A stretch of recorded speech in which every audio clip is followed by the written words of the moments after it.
In 1993, Professor Philip Johnson of the University of California at Berkeley invited a group of scientists and philosophers to a small beach town on the central coast of California. They came from major academic centers, including Cambridge, Munich, and the University of Chicago, to question an idea that had dominated science for 150 years. I think Pajaro Dunes represented a turning point for many of us. Individually, we all had questions about evolutionary theory, but when we came together, each person brought something of their own to the table, and suddenly we all had a glimpse of a new way of looking at life that none of us had individually seen before. I would have to say that this was an intense period of time in my life. It just seemed that there was something here much more intellectually satisfying than the view that I had held up until this time. Looking back on it now, I think that gave me the motivation to actually look at the evidence and just see where I thought it pointed. I realized that this was bigger than any one person or discipline, and this was the beginning of a community of scientists who were now willing to face the fundamental mystery of life's origin.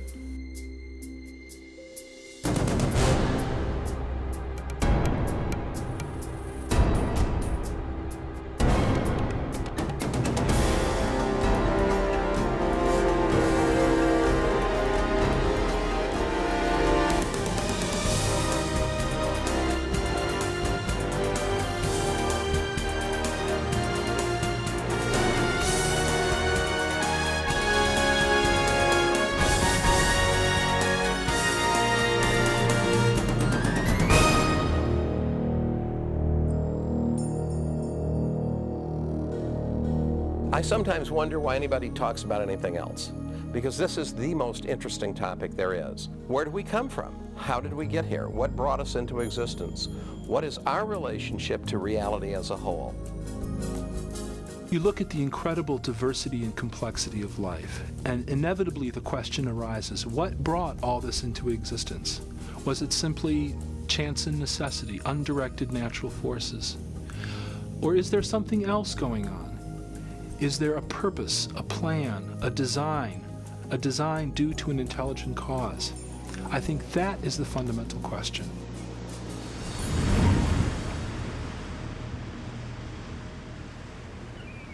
The scientists who came to Pajaro Dunes set out to re-examine the mystery of life's origin. For each had significant doubts about widely held evolutionary ideas. Among them, biochemist Michael Behe questioned how natural processes could have assembled the intricate structures found within living cells. Dean Kenyon was an evolutionary biologist who no longer thought that chemistry alone could account for the origin of life on Earth. And Stephen Meyer, Paul Nelson, and William Dembski were seeking a new approach, one that could explain the origin of the genetic information encoded in living organisms. These scientists and philosophers began to formulate an alternative to the central theory of modern biology, a theory born in the mind of a British naturalist. His name was Charles Darwin.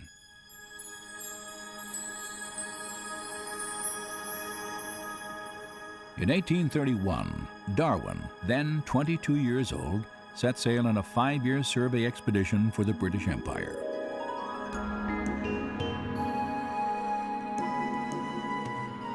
He journeyed from England on the HMS Beagle, traveling around the southern tip of South America, then north toward a chain of volcanic islands in the Pacific called the Galapagos.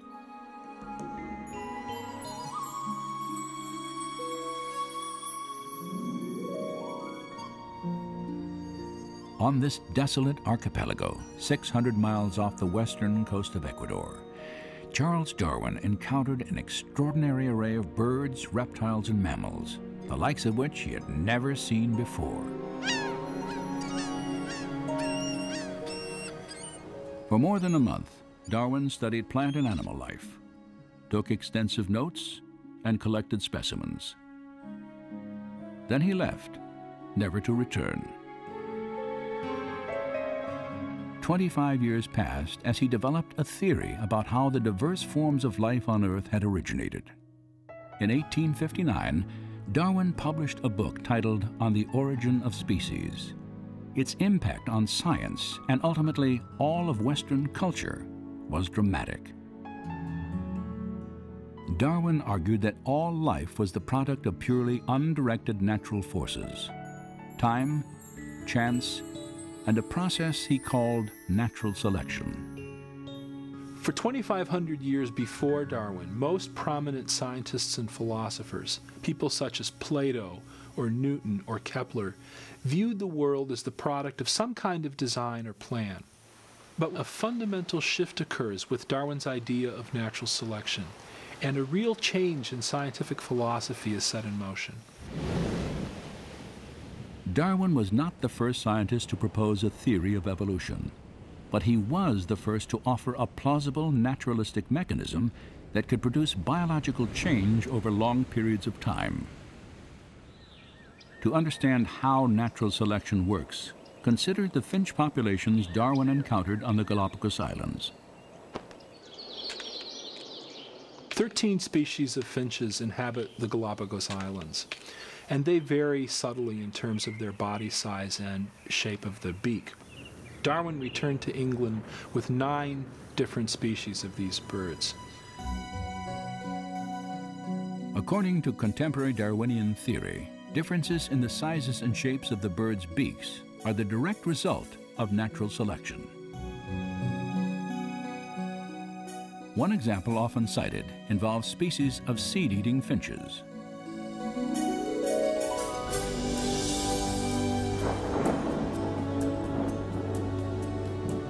Following seasons of heavy rain, small, soft seeds are plentiful throughout the islands. Birds with short beaks can easily gather food. However, during periods of drought, the only seeds available are encased in hard, tough shells that remain on the ground from the previous year.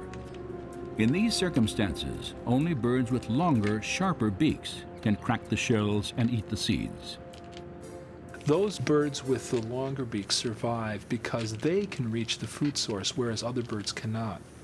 That long beak, then, confers what biologists now call a functional advantage. The finches with smaller beaks, unfortunately, die out from starvation because they cannot reach that food source.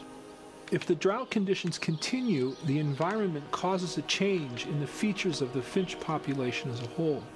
Over time, the long beaks are passed on to succeeding generations because those beaks enable the birds to survive.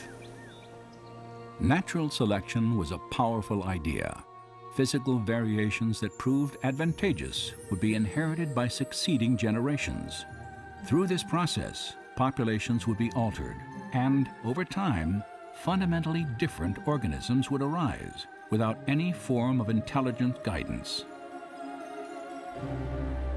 Darwin wanted to explain everything in the history of life in terms of undesigned, unintelligent natural processes. And when he looked for an explanation, what he found was that a process he could observe in domestic populations also operates in the wild. Now, Darwin himself was very familiar with domestic breeding. He himself studied pigeon breeding. And he knew that for centuries, human breeders had been able to make dramatic changes in populations by selecting only certain individuals to breed. Darwin really suggested that this same process operates in the wild. For Charles Darwin, natural selection explained the appearance of design without a designer. There was no longer any need to invoke an intelligent cause for the complexity of life. In effect, natural selection became a kind of designer substitute. Today, Darwinism is generally assumed throughout science and the academic world. Yet, despite its wide acceptance, a growing number of scientists and scholars, including those who met at Pajaro Dunes, now challenge key aspects of Darwinian theory. When we came together at Pajaro Dunes, we certainly didn't agree on everything, but we did share a real dissatisfaction with the mechanism of natural selection and the role that it was playing in biological explanation. Natural selection is a real process, and it works well for explaining certain limited kinds of variation.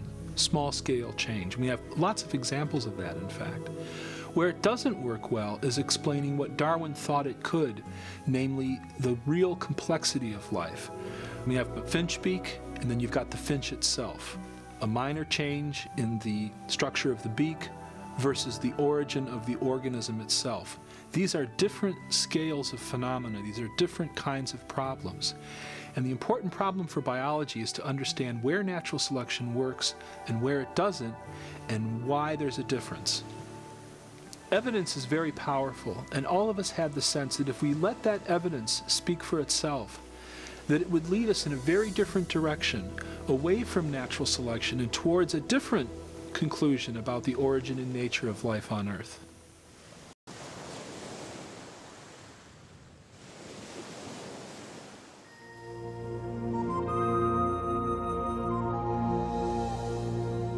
Natural selection acts only by taking advantage of slight successive variations.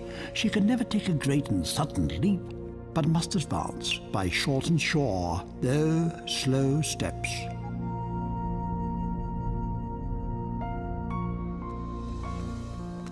It's really interesting to notice that the more we know about life and the more we know about biology, the more problems Darwinism has and the more design becomes apparent. Since 1988, Dr. Michael Behe has investigated complex biological systems that seem to defy explanation by natural selection. For the longest time, I believed that Darwinian evolution explained what we saw in biology, not because I saw how it could actually explain it, but because I was told that it did explain it. In schools, I was taught Darwinian biology. And through college and graduate school, I was in an atmosphere which just assumed that Darwinian evolution explained biology. And again, I didn't have any reason to doubt it. It wasn't until about 10 years or more ago that I read a book called Evolution: A Theory in Crisis by a geneticist by the name of Michael Denton, an Australian. And he put forward a lot of scientific arguments against Darwinian theory that I had never heard before. And the arguments seemed pretty convincing. And at that point, I started to get a bit angry because I thought I was being led down the primrose path. Here were a number of very good arguments, and I had gone through a doctoral program in biochemistry, became a faculty member, and I had never even heard of these things. And so from that point on, I became very interested in the question of evolution, and since have decided that Darwinian processes are not the whole explanation for life. Michael Behe's skepticism derived in large measure from what modern biology has revealed about life's most fundamental unit, the cell. In the 19th century, when Darwin was alive, scientists thought that the basis of life, the cell, was some simple glob of protoplasm, like a little piece of jello or something that was not hard to explain at all. This perception didn't really change too much until the early 1950s. But in the last half century, our knowledge of the cell has just exploded.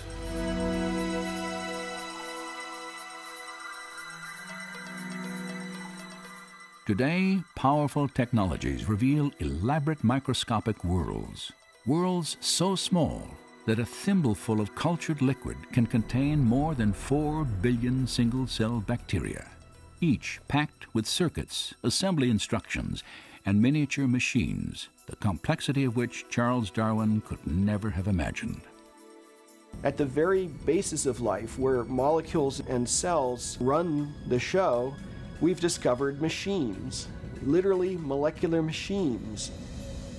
There are little molecular trucks that carry supplies from one end of the cell to the other. There are machines which capture the energy from sunlight and turn it into usable energy.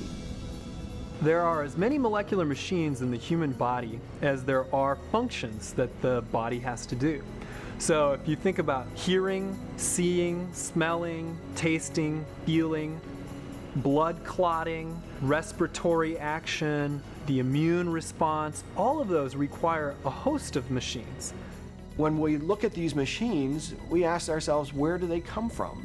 And the standard answer, Darwinian evolution, is very inadequate in my view.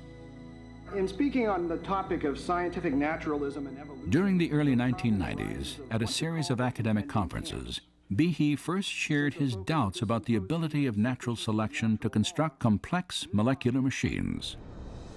One machine particularly attracted his attention. I remember the first time I looked in a biochemistry textbook and I saw a drawing of something called the bacterial flagellum with all of its parts in all of its glory. It had a propeller and the hook region and the drive shaft and the motor and so on. I looked at that and I said, that's an outboard motor. That's designed, you know, that's no chance assemblage of parts. Behe's reaction was not surprising, for the molecular motors that drive bacteria through liquid each depend upon a system of intricately arranged mechanical parts. These parts come into focus when portions of a cell are magnified 50,000 times. Biochemists have used electron micrographs like this one to identify the parts and three-dimensional structure of the flagellar motor.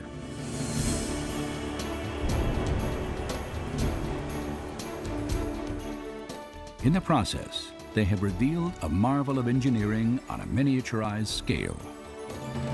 Howard Berg at Harvard has labeled it the most efficient machine in the universe.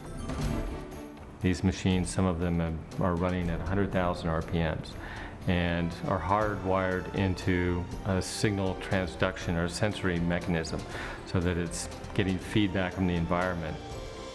And even though they're spinning that fast, they can stop on a dime. It only takes a quarter turn for them to stop and shift directions and start spinning 100,000 RPM in the other direction.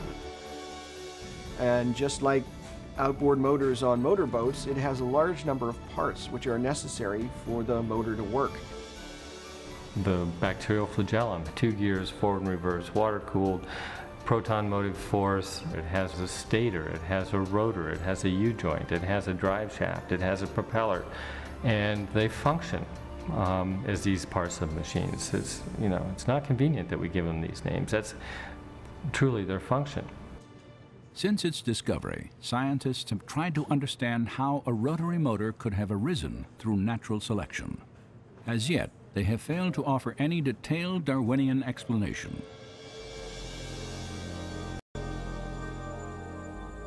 To see why, we must understand a feature of molecular machines known as irreducible complexity.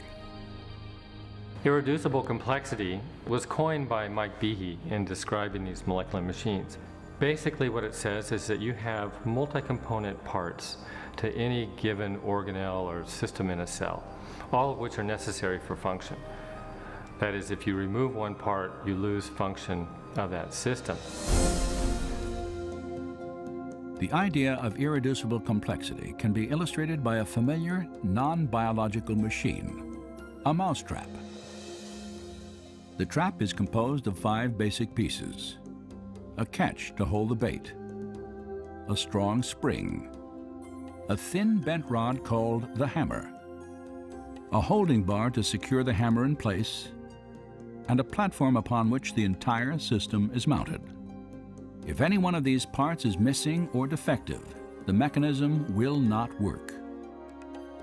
All components of this irreducibly complex system must be present simultaneously for the machine to perform its function, catching mice. Irreducible complexity also applies to biological machines, including the bacterial flagellar motor. All told, there are about 40 different protein parts which are necessary for this machine to work. And if any of those parts are missing, then either you get a flagellum that doesn't work because it's missing the hook or it's missing the drive shaft or whatever, or it doesn't even get built within the cell.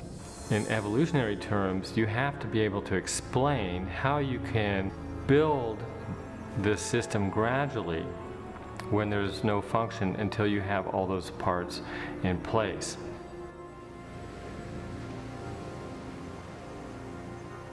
The irreducible complexity of molecular machines poses a severe challenge to the power of natural selection. According to Darwin's theory, even very complex biological structures like an eye, an ear, or a heart can be built gradually over time in small incremental steps. Yet, as Darwin made clear, natural selection can only succeed if these random genetic changes provide some advantage to the evolving organism in its struggle for survival. As I have attempted to show, it is not necessary to suppose that the modifications are all simultaneous if they were extremely slight and gradual. Natural selection is scrutinizing the slightest variations, rejecting those that are bad, preserving and adding up all that are good. But could Darwin's small, favorable variations have produced a bacterial flagellum? Some scientists doubt the possibility.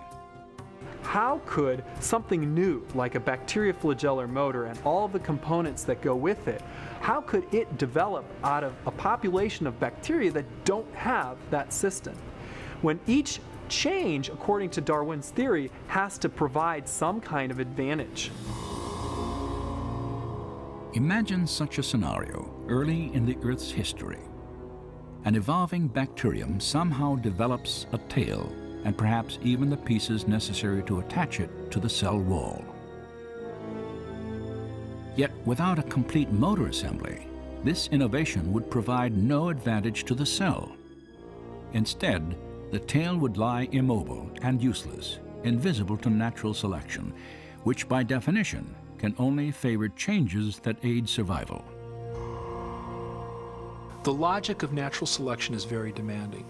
Unless the flagellum mechanism is completely assembled and actually works, natural selection simply cannot preserve it. It cannot be passed on to the next generation. The important thing to realize about natural selection is it selects only for a functional advantage. In most cases, natural selection actually eliminates things that have no function or that have a function that harms the organism. So if you had a bacterium with a tail that didn't function as a flagellum, chances are natural selection would eliminate it. The only way you can select for a flagellum is if you have a flagellum that works, and that means you have to have all the pieces of the motor in place to begin with. So natural selection can't get you the bacterial flagellum. It can only work after the flagellum is there and operating. In 1996, Michael Behe published a book titled Darwin's Black Box. In it, he argued that natural selection, Darwin's designer substitute, could not explain the origin of the bacterial flagellum or any other irreducibly complex biological system. Instead, Behe concluded that the integrated complexity of these systems pointed to intelligent design. Darwin's black box created immediate controversy. Over 75 publications, including some of the world's leading newspapers and scientific journals, reviewed the book. Some scientists praised Behe's work, while others dismissed it as unscientific and religiously motivated. Behe's critics also insisted that he had underestimated the power of natural selection. They argued that the flagellar motor could have been constructed from parts used to build simpler molecular machines, like this needle-nose cellular pump. If the components of the pump already existed, they could have been preserved by natural selection even before the bacterial motor arose. This theory is called co-option. It's essentially saying that evolution or natural selection at some point was able to borrow components of one molecular machine and build a new machine with some of these components. Scott Minnick has studied the flagellar motor for nearly 20 years. His research has led him to challenge the co-option argument. With a bacterial flagellum, you're talking about a machine that's got 40 structural parts. Yes, we find 10 of them are involved in another molecular machine, but the other 30 are unique. So where are you going to borrow them from? Eventually, you're going to have to account for the function of every single part as originally having some other purpose. So you can only follow that argument so far until you run into the problem of you're borrowing parts from nothing. But even if you concede that you have all the parts necessary to build one of these machines, that's only part of the problem.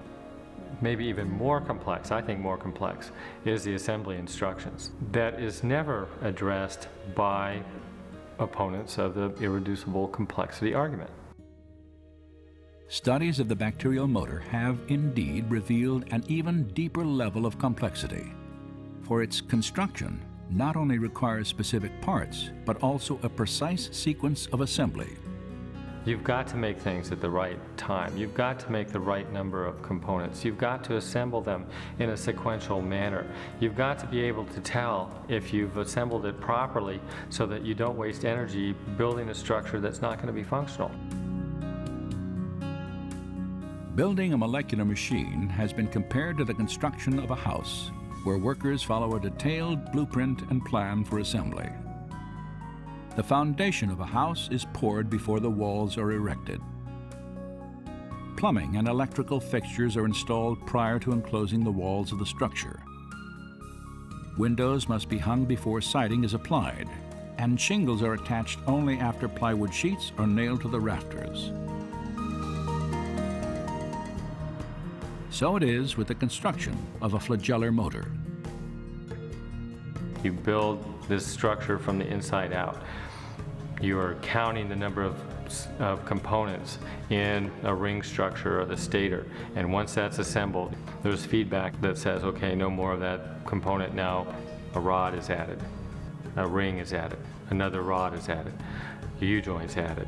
Once the U-joint's at a certain size and a certain degree of bend, about a quarter turn, that's shut off, and then you start adding components for the propeller.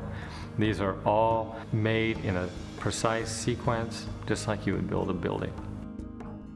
To build a motor correctly requires a complex system of machines that coordinate the timing of the assembly instructions. But how could natural selection construct such a system?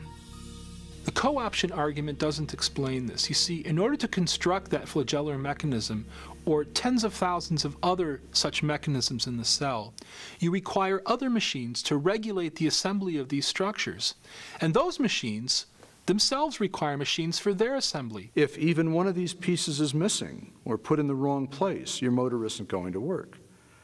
So this apparatus to assemble the flagellar motor is itself irreducibly complex. In fact, what we have here is irreducible complexity all the way down. We know a lot about the bacterial flagellum. We still have a lot to learn, but we know a lot about it. And there's no explanation for how this complex molecular machine was ever produced by a Darwinian mechanism. 150 years ago, scientists did not know about irreducibly complex molecular machines. Yet Charles Darwin anticipated the difficulty that systems such as these could pose to his theory. If it could be demonstrated that any complex organ existed which could not possibly have been formed by numerous successive slight modifications, my theory would absolutely break down.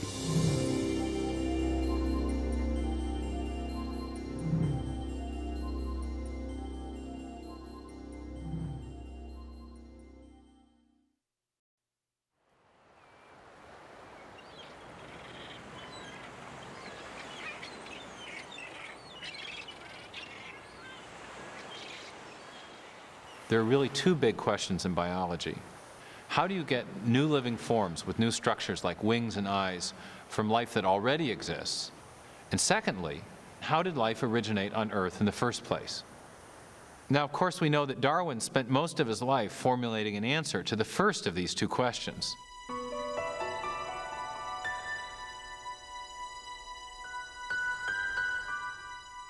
Charles Darwin compared the history of life on Earth to a great branching tree. The base of the tree represented the very first living cell, and the branches were new and more complex life forms that had evolved over time from from the first primitive organism. Darwin was trying to explain how the branches on the tree of life originated. He was trying to show how natural selection could have modified existing organisms to produce the great diversity of plant and animal life that fills the earth today. But when it came to the base of the tree, which represented the origin of the first life, the first living cell, Darwin had very little to say. In fact, in The Origin of Species, he didn't even address the question of how life might have originated from non-living matter. The only glimpses we have of Darwin's opinions on the subject appear in a letter he wrote to a colleague named Joseph Hooker.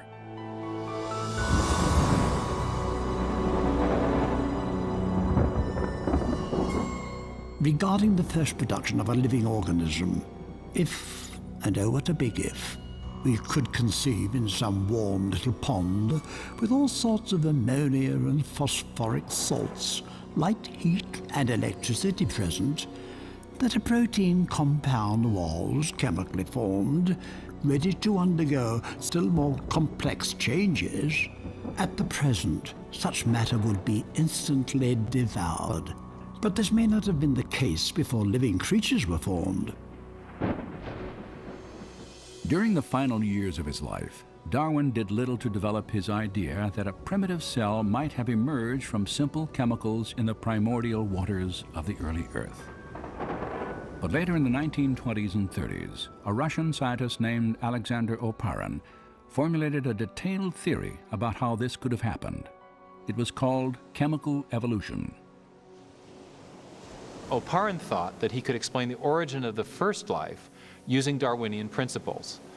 He envisioned simple chemicals combining and recombining to form larger molecules, and then these larger molecules organizing themselves with the help of chance variations and natural selection into the first primitive living cell.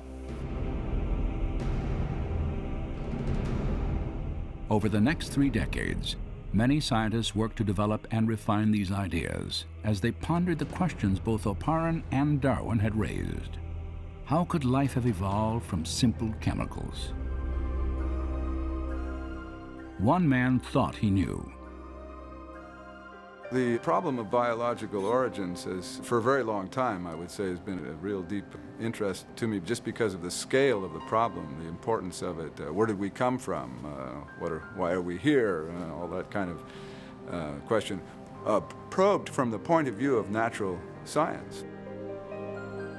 During the late 1960s and throughout the 70s and early 80s, Dean Kenyon was one of the leading chemical evolutionary theorists in the world. And like others in his field, he was trying to explain how life on Earth began through a purely natural process. In 1969, Kenyon co-authored an important book on the origin of life. Gary Steinman and myself thought that if we were to pull together all of the lines of empirical evidence that had accumulated by the mid to late 60s in one continuous argument, we were very enthusiastic about the possibilities for explaining the origin of the main life-building elements. Despite his optimism, Kenyon faced a significant problem. To explain how life began, he first had to account for the origin of the essential building blocks of every cell that has existed on Earth. Large, complex molecules called proteins. Proteins have a wide range of function in the cell, everything from structural requirements in terms of scaffolding of the cell, the cytoskeleton, to enzymes, where they're actually processing molecules to harvest energy or to build components of the cell. Proteins do pretty much all of the jobs inside of the cell, except for storing genetic information. That's left to the DNA, the RNA. But all the day-to-day jobs, cleaning up the cell, making energy, it's all proteins. Kenyon knew that proteins would have been as important to the first life as they are to living cells today. He also recognized the complexity of their construction. By the 1960s, scientists had determined that even simple cells are made of thousands of different types of proteins. And the function of these molecules derives from their highly complex three-dimensional shapes. The irregular shapes of some proteins allow them to catalyze or trigger chemical reactions because of the hand and glove fit that they have with other molecules in the cell, while other protein molecules form interlocking structural components. The individual parts of a bacterial motor, like this ring structure, are each made of either a single protein molecule or an assembly of proteins fitted together into a specific shape. These proteins are, in turn, made of smaller chemical units called amino acids that are linked together in long chains. There is a very great degree of intricacy of architecture down in the cell units in these protein-forming amino acids. In nature, 20 different types of amino acids are used to construct protein chains. Biologists have compared them to the 26 letters of the English alphabet. Alphabetic letters can be arranged in a huge number of possible combinations, and it's the sequential arrangement of the letters that determines whether you have meaningful words and sentences. If the letters are arranged correctly, you'll get meaningful text. But if they're not arranged correctly, you'll get gibberish. And the same principle applies for amino acids and proteins. There are at least 30,000 distinct types of proteins, each made of a different combination of the same 20 amino acids. They are arranged, like letters, to form chains, often hundreds of units long. If the amino acids are sequenced correctly, then the chain will fold into a functioning protein. Proteins are arranged with their amino acids in such a way that the amino acids collapse on each other into an architecture that is pre-programmed by the order of the amino acids. It folds into a certain structure, and that structure can do a certain function. So all proteins in the cell have a certain three-dimensional pattern that's based on the arrangement of amino acids in the chain.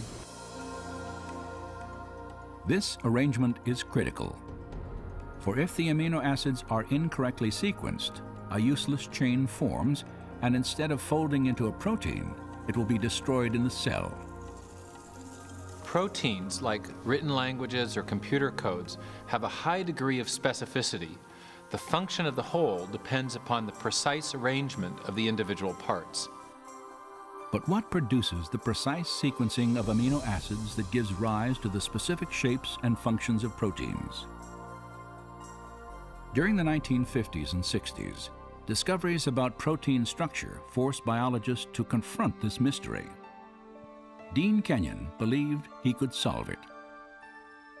In his book, Biochemical Predestination, Kenyon and his co-author, Gary Steinman, proposed an intriguing theory. Kenyon wrote, "Life might have been biochemically predestined by the properties of attraction that exist between its chemical parts, particularly between amino acids in proteins." At the time that biochemical predestination came out, I and my co-author were totally convinced that we had the scientific explanation for origins. Kenyon proposed that the chemical properties of the amino acids caused them to be attracted to each other, forming the long chains that became the first proteins, the most important components in the living cell. And this meant that life was effectively inevitable, predestined by nothing more than chemistry. Many scientists embraced Kenyon's ideas, and over the next 20 years, Biochemical Predestination became a best-selling text on the theory of chemical evolution. Yet 5 years after the book's publication, Kenyon quietly began to doubt the plausibility of his own theory. It was during that whole period of time that my doubts about certain aspects of the evolutionary account became apparent. When coming into contact with a powerful counter-argument given to me by one of my students, and I could not refute that counter-argument. Kenyon was challenged to explain how the first proteins could have been assembled without the help of genetic instructions. In living cells today, chains of amino acids are not formed directly by forces of attraction between their parts, the scenario Kenyon envisioned on the early Earth. Instead, another large molecule within the cell stores instructions for sequencing the amino acids in proteins. It is called DNA. Initially, Kenyon believed that proteins could have formed directly from amino acids without any DNA assembly instructions. And that's why so many scientists were excited about his theory. But the more he and others learned about the properties of amino acids and proteins, the more he began to doubt that proteins could self-assemble without DNA. In DNA, Kenyon encountered a molecule with a property he could not explain through natural processes. For locked securely within its double helix structure is a wealth of information in the form of precisely sequenced chemicals that scientists represent with the letters A, C, T, and G. In a written language, information is communicated by a precise arrangement of letters. In the same way, the instructions necessary to assemble amino acids into proteins are conveyed by the sequences of chemicals arranged along the spine of the DNA. This chemical code has been called the language of life, and it is the most densely packed and elaborately detailed assembly of information in the known universe. Like other scientists working on the origin of life, Kenyon realized he had two choices.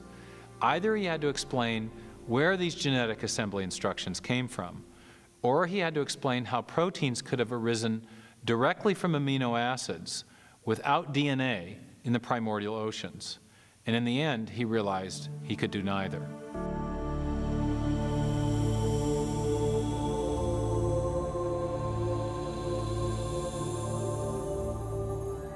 It's an enormous problem how you could get together in one tiny submicroscopic volume of the primitive ocean all of the hundreds of different molecular components you would need in order for a self-replicating cycle to be established.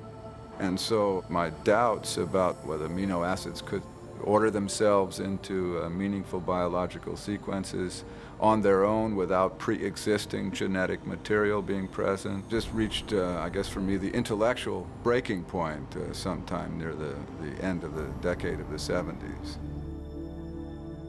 As Kenyon reevaluated his theory, new biochemical discoveries further weakened his conviction that amino acids could have organized themselves into proteins.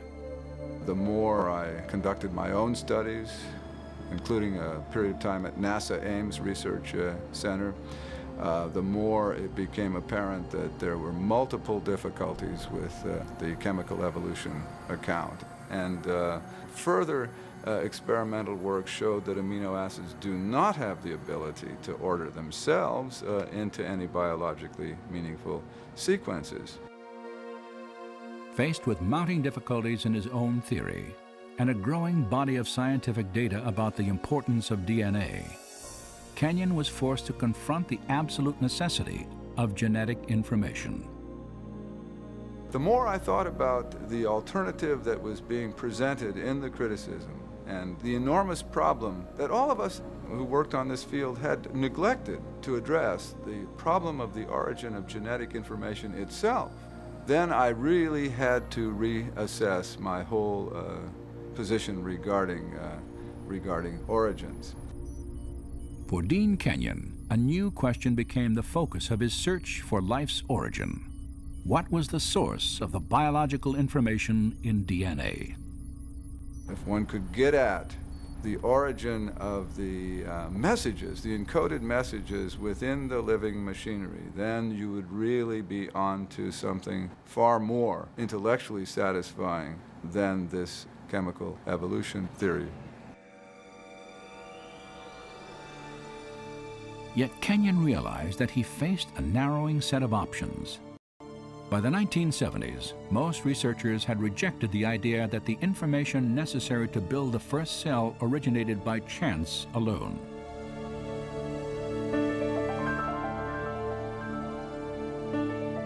To understand why, consider the difficulty of generating just 2 lines of Shakespeare's play Hamlet by dropping Scrabble letters onto a tabletop. Then considered that the specific genetic instructions required to build the proteins in even the simplest one-celled organism would fill hundreds of pages of printed text.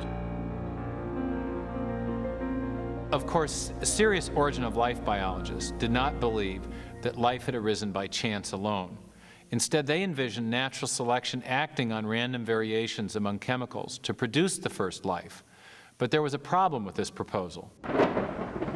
By definition, natural selection could not have functioned before the existence of the first living cell, for it can only act upon organisms capable of replicating themselves, cells equipped with DNA that pass on their genetic changes to future generations. Without DNA, there is no self-replication. But without self-replication, there is no natural selection.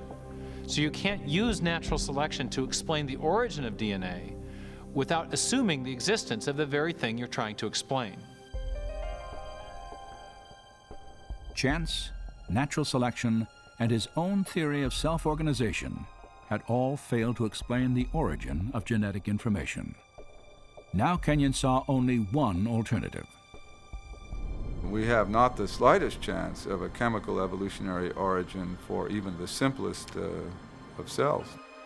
So the concept of the intelligent design of life was immensely attractive to me and made a great deal of sense, as it very closely matched the multiple discoveries in molecular biology.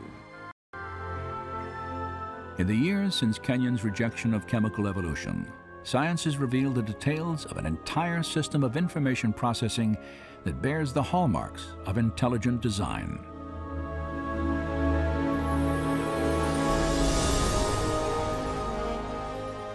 With computer animation, we can enter the cell to view this remarkable system at work.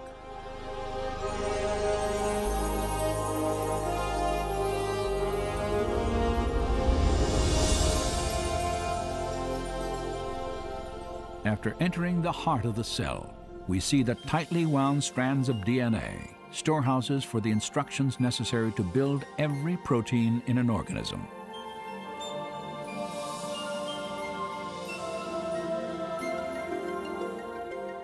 In a process known as transcription, a molecular machine first unwinds a section of the DNA helix to expose the genetic instructions needed to assemble a specific protein molecule. Another machine then copies these instructions to form a molecule known as messenger RNA.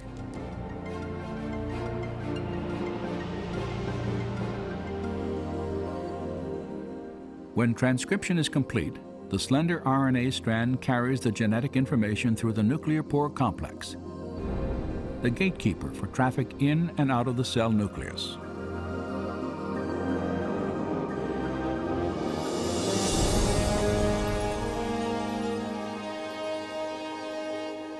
The messenger RNA strand is directed to a two-part molecular factory called a ribosome. After attaching itself securely, the process of translation begins.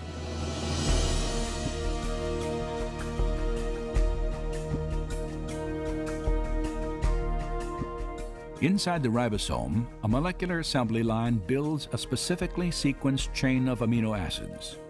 These amino acids are transported from other parts of the cell and then linked into chains often hundreds of units long. Their sequential arrangement determines the type of protein manufactured.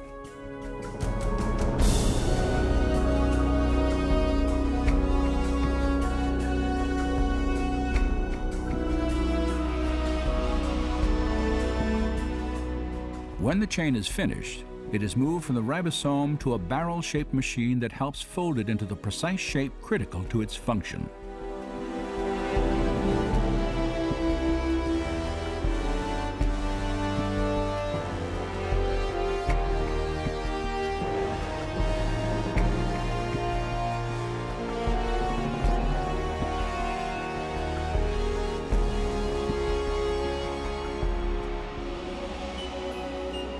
After the chain is folded into a protein, it is then released and shepherded by another molecular machine to the exact location where it is needed.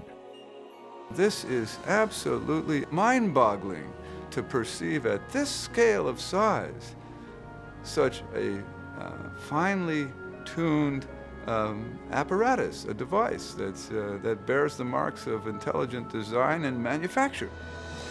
And we have the details of an immensely complex molecular realm of genetic information processing. And it's exactly this new realm of molecular genetics where we see the most compelling evidence of design on the Earth.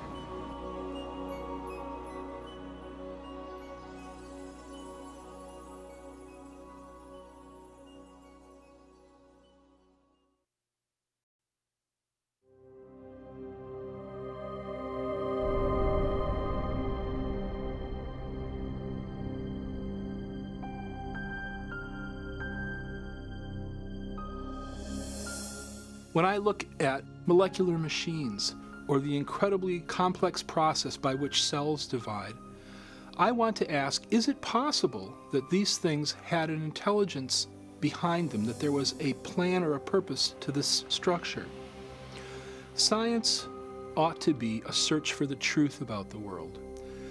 Now, we shouldn't prejudge what might be true. We shouldn't say, I don't like that explanation, so I'm going to put it to one side.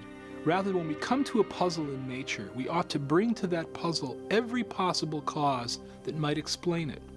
One of the problems I have with evolutionary theory is it artificially rules out a kind of cause even before the evidence has a chance to speak. And the cause that's ruled out is intelligence. Since the late 19th century, since the time of Darwin, in fact, in part because of Darwin's writing in The Origin of Species, scientists came to accept a convention, a definition of science that excluded the possibility of design as a scientific explanation. And that convention has a name. It's called methodological naturalism. And it just means that if you're going to be scientific, you must limit yourself to explanations that invoke only natural causes. You can't invoke intelligence as a cause. And yet, curiously, we make inferences to intelligence all the time. It's part of our ordinary reasoning to recognize the effects of intelligence. Consider, for example, these hieroglyphic messages carved upon the ruins of Egyptian monuments. No one would attribute the shapes and arrangements of these symbols to natural causes like sandstorms or erosion. Instead, we recognize them as the work of ancient scribes, intelligent human agents. Similar reasoning leads us to conclude that the mysterious stone figures on the shores of Easter Island were not formed by the actions of wind and water over great periods of time. Nor do we presume that plants could grow into these familiar shapes without some manner of intelligent guidance. Of course, we make these inferences all the time, and we know they're correct. But the question is, on what basis do we make these inferences? What are the features that enable us to recognize intelligence? Recently, in a book titled The Design Inference, mathematician William Dembski has made an important breakthrough in understanding design reasoning. Dembski has identified the specific features of artifacts that cause us to recognize prior intelligent activity. I came to this by trying to look at how do we reason about design? What are the logical moves that we have to go through in order to come to a conclusion of design? So what I'm trying to do is to establish reliable, empirical, scientifically rigorous criteria for deciding whether something is in fact designed. So I was looking at the logic of it, and what I found was you need improbability and you need specification, the right sort of pattern, these objective patterns. According to Dembski, human beings correctly detect the activity of intelligence whenever they observe a highly improbable object or event that also matches a recognizable pattern. Just such a pattern is found in the Black Hills of South Dakota. If you travel through the West, you'll see lots of different shapes on mountainsides, most of which mean nothing at all. They're just rocks strewn in various patterns. But what you don't see are the faces of Lincoln, Jefferson, Teddy Roosevelt, and George Washington on mountainsides. The only place you see that is in South Dakota. And the reason it's there is because a sculptor, an eccentric sculptor, decided that he wanted to honor these presidents by spending the larger part of his life chiseling their faces in the side of that mountain. That pattern is improbable. A random hillside is also improbable, but a random hillside doesn't specify anything.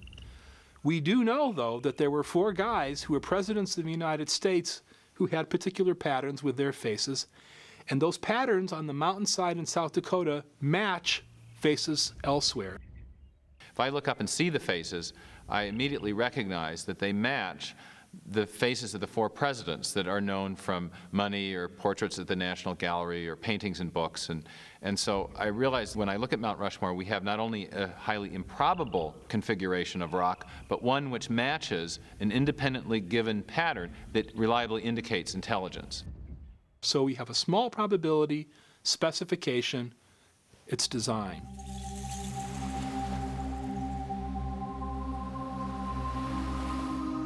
On a seashore, another improbable pattern etched into the earth illustrates how we detect design. No one would infer that this message was written by the movement of the tides. Instead, because of the characteristics of this pattern, we identify the words as the products of intelligence. That improbable arrangement also conforms to an independently given pattern, namely the shapes of the letters that we recognize from English alphabet and the words that we know from English vocabulary. And so it's the improbability of the arrangement plus the fact that it conforms to an independently given pattern that triggers the awareness of design. This illustration suggests that William Dembski's criteria for design detection, small probability and specification, are essentially equivalent to information. The type of information present not only in pictures, written texts, and numeric sequences, but also encoded in software and radio signals. The ability to detect information in electromagnetic transmissions has made possible a unique search for intelligence.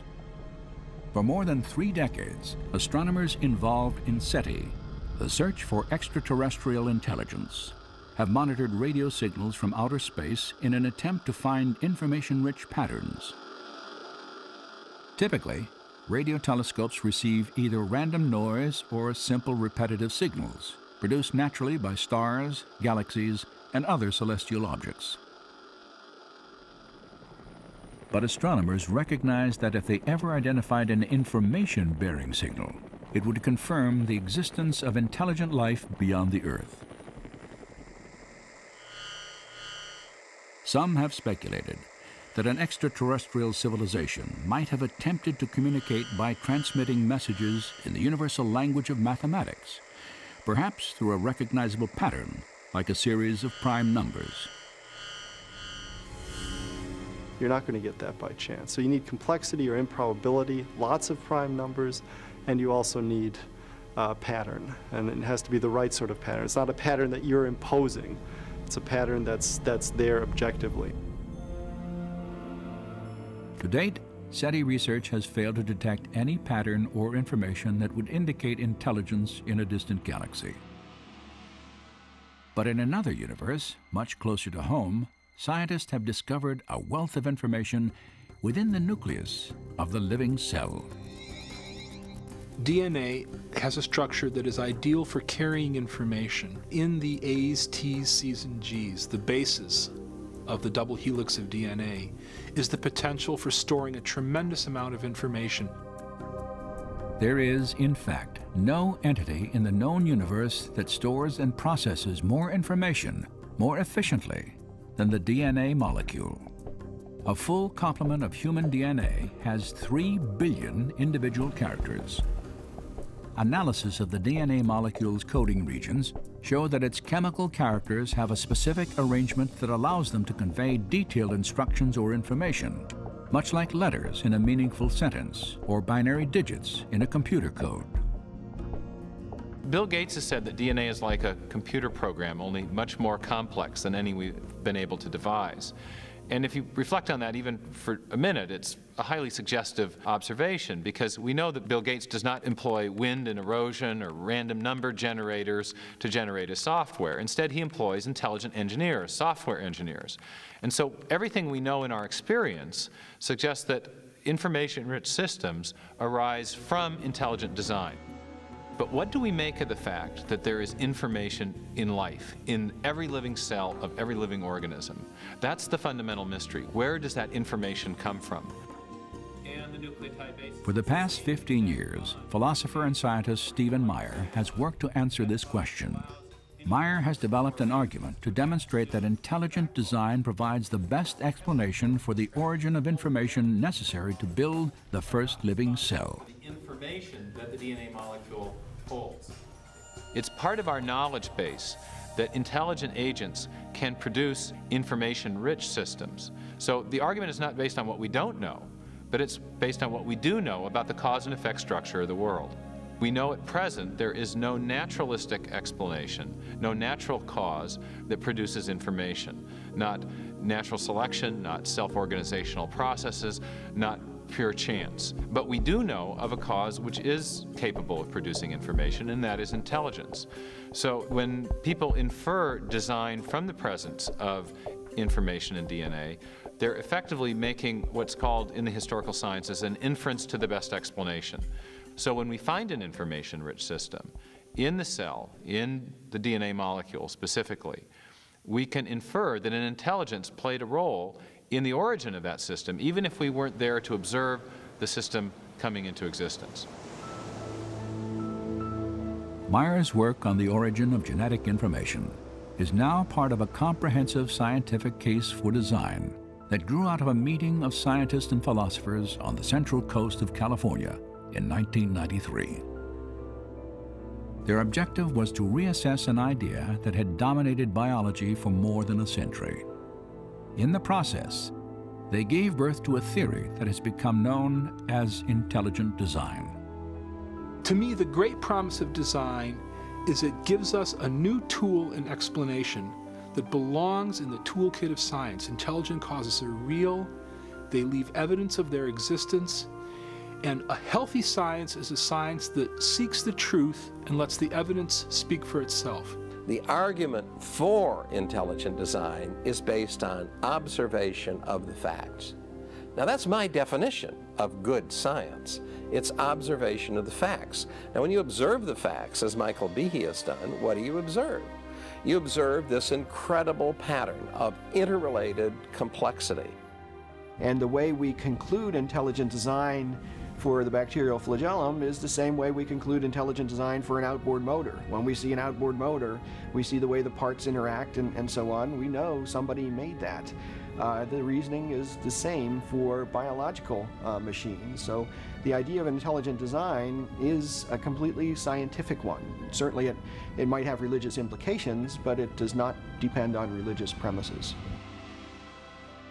When I look at the evidence objectively, without ruling out the possibility of design, design just leaps up as the most likely explanation. And that's why I believe that it's true.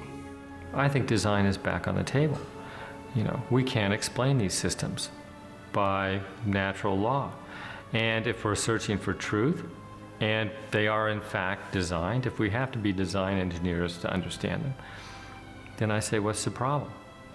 You know, you go where the data leads you. And the implications, yeah, they have profound metaphysical implications, but so be it. So it's a powerful idea that the universe is rational and comprehensible, underwritten by a supreme intelligence that meant for this world to be understood, is something that underwrites then the program of science, because then you can go out and look at the world and the world will make sense. If it's all just a chaotic assemblage, there's no reason to expect any rationality out there. But if it in fact is the product of a mind, then you can go out and science becomes this enormous, wonderful puzzle-solving project in which you can expect to find rationality and beauty and comprehensibility right at the foundation of things. 150 years ago, Charles Darwin transformed science with his theory of natural selection. Today, that theory faces a formidable challenge. Intelligent design has sparked both discovery and intense debate over the origin of life on Earth. And for a growing number of scientists, it represents a paradigm, an idea with the power to, once again, redefine the foundations of scientific thought. During the 19th century, scientists believed that there were two fundamental entities, matter and energy. But as we enter the 21st century, there's a third fundamental entity that science has had to recognize, and that is information. And so as we encounter the biology of the information age, the suspicion is growing that what we're seeing in the DNA molecule is actually an artifact of mind, an artifact of intelligence. something that can only be explained by intelligent design.